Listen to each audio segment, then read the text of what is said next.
right, Rutgers men's basketball season opening victory over Wagner at the Rack on Wednesday night, 75-52. A really complete performance from this team. A lot of encouraging developments, I think, that came from this game. Obviously, finding out earlier in the day that East Bailey was not going to play, tweaked something in practice on Monday. He's listed as day-to-day. Team put out a statement. I tweeted it out earlier in the day. It really does sound minor, and it sounds like they're being, just took precautionary measures, being the season opener. Obviously, disappointing not to have him out there tonight, but I thought it was great to see this team without him in the sense of everyone contributed, and you could see how this team is starting to gel. I think even just from the St. John's scrimmage 3 weeks ago, this team really looks a little bit more complete, and you saw what everyone can kind of do and how they can help this team. So a little bit of a slow start. They were down 10-5 early. They struggled from the field. They start 2 of 8. And then they really got things going. And I had touched on this in a pod last week with the 22-0 run they had against St. John's, a double kill shot. And then what do they do in this game? They deliver another double kill shot, 20-0 run in that first half. And, they really settled in. Dylan Harper, debut at Rutgers, 20 points, led Rutgers, 9 of 14 from the field, 1 of 4 from three-point range. Did struggle from the foul line, 1 of 6. I really think he was gassed in that first half. It was really, when he missed coming out of halftime, I think getting his legs under him. Game action is game action, and Gio touched on this, Gio Baker, on the radio early on in the game. I had the radio on at the beginning, and just talking about there's no preparation for game readiness in terms of conditioning. You just have to play, and that's what you're going to see a little bit in these first couple games. So I think that's really what it was. Dylan's a very good shooter.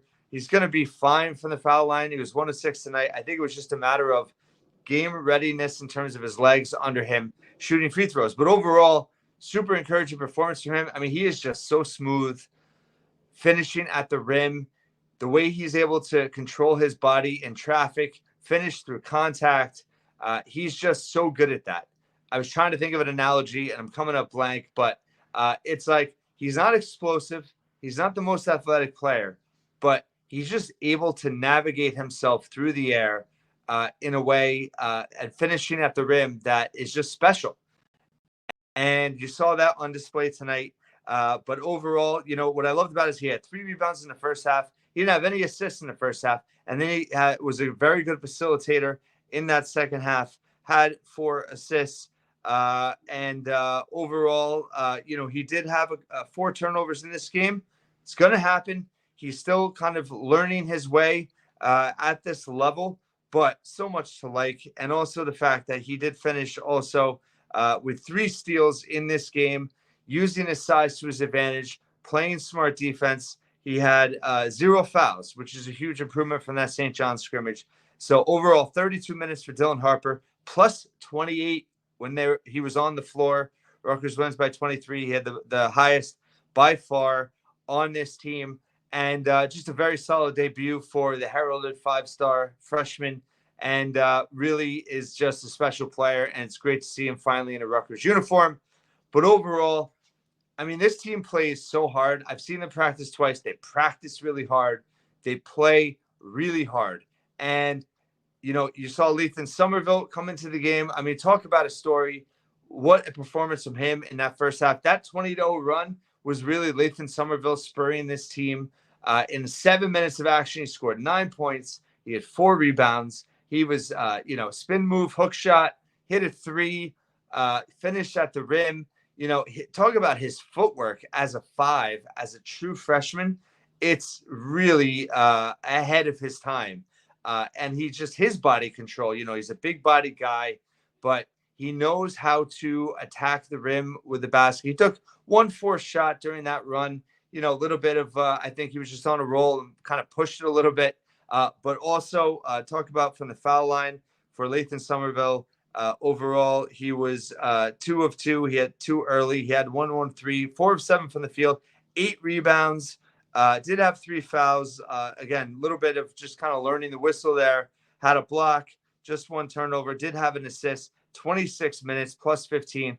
Just a great debut for Lathan Somerville. Kind of stole the show in terms of Ace Bailey not playing. Lathan, I mean, he left to a standing ovation after his first run as a college player in the first half. He is the one that got the rack going early on, and he played with a lot of enthusiasm. I mean, that's this team. They play hard, and they play with a ton of energy.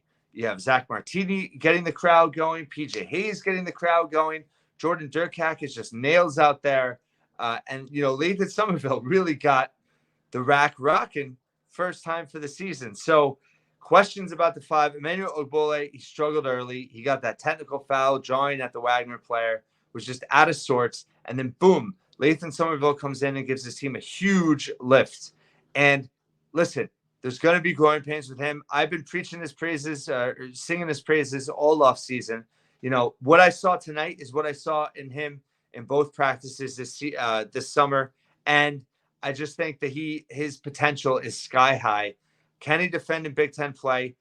Can he stay out of foul trouble? Can he rebound at a high level? He obviously did that tonight. He passed his first test with flying colors and just gives this team another gear. If he can score inside, if he can stretch the floor with his offense, if he can rebound and just be tough inside with his size and learn defensive rotations, he's going to be an asset to this team. He's going to be a key member to this team. He is a key part of this team becoming, from November to February, March, getting to another level. Lathan Somerville is a big part of that. Overall, this team shot 50% from the floor, 50.9%, 28-55. One thing I loved was their offensive approach. 45 of their 55 field goal attempts were either at the rim or from behind the arc.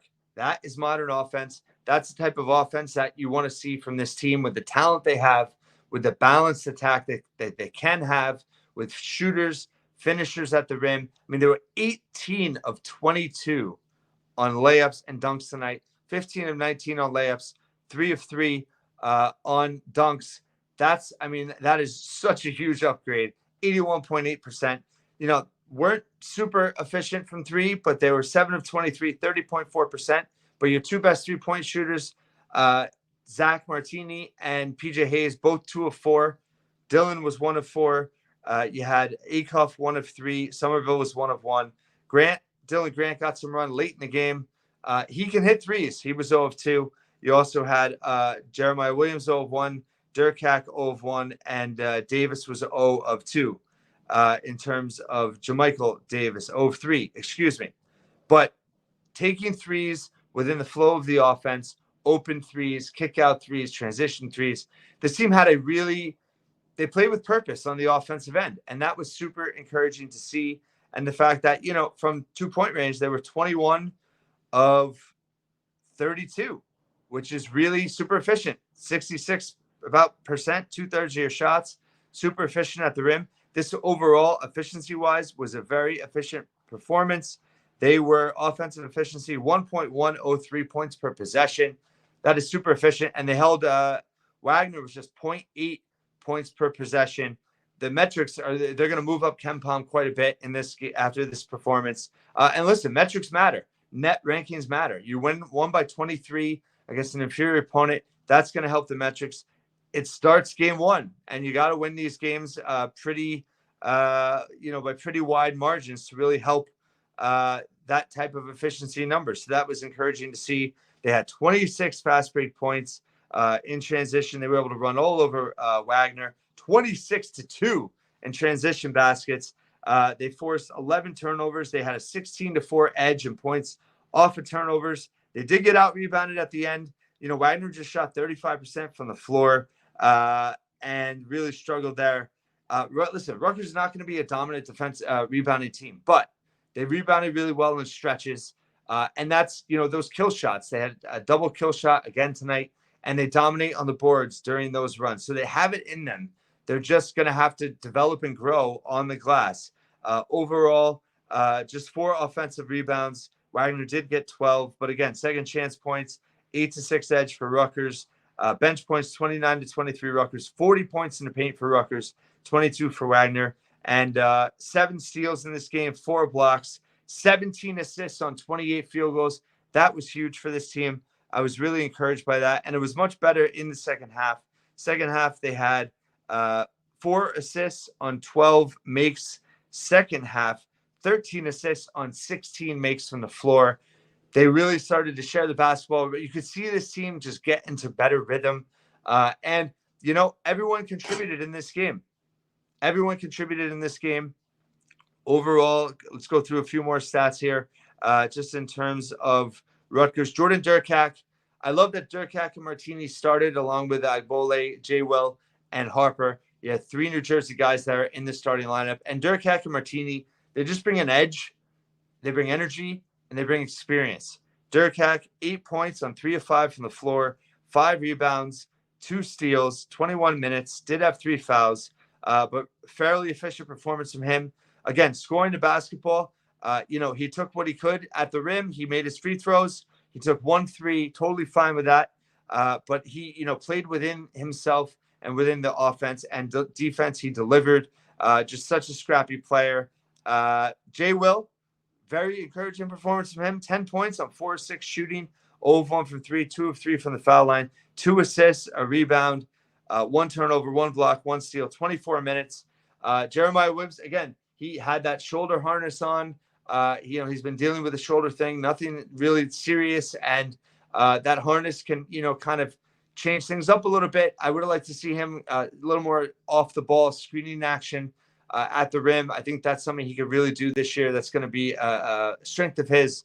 But overall, solid, played within the structure of the offense. Zach Martini, same thing. 8 points, 3 of 5 from the floor, 2 of 4 from 3, 5 rebounds. Got him assists, had 1 turnover in 20 minutes. Efficient there. Again, played his role. PJ Hayes, 12 points, 4 of 6 from the floor, 2 of 4 from 3, 2 of 2 from the line, 3 rebounds and assists, playing his role. Got 27 minutes, really got this team energized in that second half, made some key shots. He's just Martini and Hayes are so efficient. They came in super efficient. They were top 100 players last year in KenPom and efficiency. If Durkak and J. Will can be efficient as well, that's going to be a huge boost for this team. Tyson Acuff isn't there yet. 3 points, 1 of 3 from 3, 1 of 5 from the floor. Did get 3 rebounds, 2 assists, 0 turnovers, 14 minutes. If he can, he's going to get some rust off. This team's got a lot of options. This team showed tonight that it's not just Dylan and Ace, that they have real options on the offensive end, that they can play team defense. Obviously, Wagner, physically challenged, just 2 starters over 6'4". But overall, this team, I thought, was a very encouraging performance. Not a perfect performance, but they played smart basketball. They played together. They played super hard. They played balanced basketball on both ends of the floor. And they got multiple contributions. 4 guys in double figures. 6 players scored 8 points or more. Like I said, 17 assists on 28 made field goals, over 50%. That's what you want to see. They did have 9 turnovers, but in terms of those turnovers, they just had 2 in that second half. So that was a huge improvement there. And this team, they're a likable team. They're going to be a lot of fun to watch. And it was great to see them come out. They struggled a little bit early. They'd seized control of the game, and they never looked back. That's what you want to see in these types of games, these opening performances. They played a Wagner team that went to the NCAA tournament last year. They're co-NEC favorites. So really excited to see this team play. One lineup, by the way, that I loved in that first half: Acuff, Martini, Hayes, Jaywell, and Somerville. That was Somerville was not in that lineup, but you had those guys on the floor together, and it was Durkak. So you had Durkak, Acuff, Martini, Hayes, all on the floor together, and Jaywell. That is a fun lineup, and that's an offensive-minded lineup. And Pikel experimented a little bit, but at the same time, you could see this team's familiarity with each other. I mean, they've put in a lot of work since June, and multiple lineups, multiple rotations. They really never looked uncomfortable with each other. And you can see they're just scratching the surface. And they understand. I mean, Martini and Hayes are just such smart players. Acuff, Durkak, Jaywell, those are veteran presence on the floor that, when Ace and Dylan aren't at their best or aren't on the floor, You could trust those guys with the ball in their hands, all 5 of those guys. And then listen, if Somerville can come along quicker than we anticipated, huge for this team. Super happy with this performance. Very efficient win. It's going to help the metrics. A lot of guys got good minutes tonight. People asking about Dylan Grant, Bryce Dortch. This is why I didn't really go into too much depth on them in terms of my season projections, because they're the 11th and 12th man. Dylan Grant got a little bit of run. Dortch did not get any minutes tonight. Pike will really focus on that 10-man rotation, obviously minus Ace Bailey, but he got his 9 guys, a lot of minutes tonight. Overall, quick minute review before we go here. You had Dylan with 32. You had PJ Hayes, 27. Somerville, 26. JaMychal Davis, 26. Didn't talk about JaMychal Davis. Was very happy with how he played. He played within his role as well. Didn't force things at the rim. Did take 3 threes and miss, but that's okay. Was 3 of 4 from the foul line. 3 rebounds, 5 assists. Led him with assists. 0 turnovers, 2 blocks, and a steal. Very happy with JaMychal Davis' performance. He played within himself. He played his role. Also, Jeremiah Williams, 24 minutes. Durkak, 21 minutes. So and then you had Martini, 20 minutes. So you had 7 guys over 20 minutes in this game. Acuff got 14. Egbole, 5. Dylan Grant had 3. Overall, very balanced performance from this team. Very encouraging performance. Rutgers, 1-0. Don't be overly concerned with Ace Bailey missing this game. They're being smart about it. He'll be back soon. And you got to see other guys take advantage of those opportunities tonight. And it was very encouraging to see. I'll have these rapid reactions throughout the season, as you know. And I'll have more analysis. We'll have a football preview before Saturday with Minnesota also. But I'll have another hoops preview before their next game on Monday. And maybe some takeaways as I digest this even more. I'm going to watch some more film. And I'll have Pikel's press conference up soon as well. Thanks so much for listening and watching once again here at the Scarlet Faithful.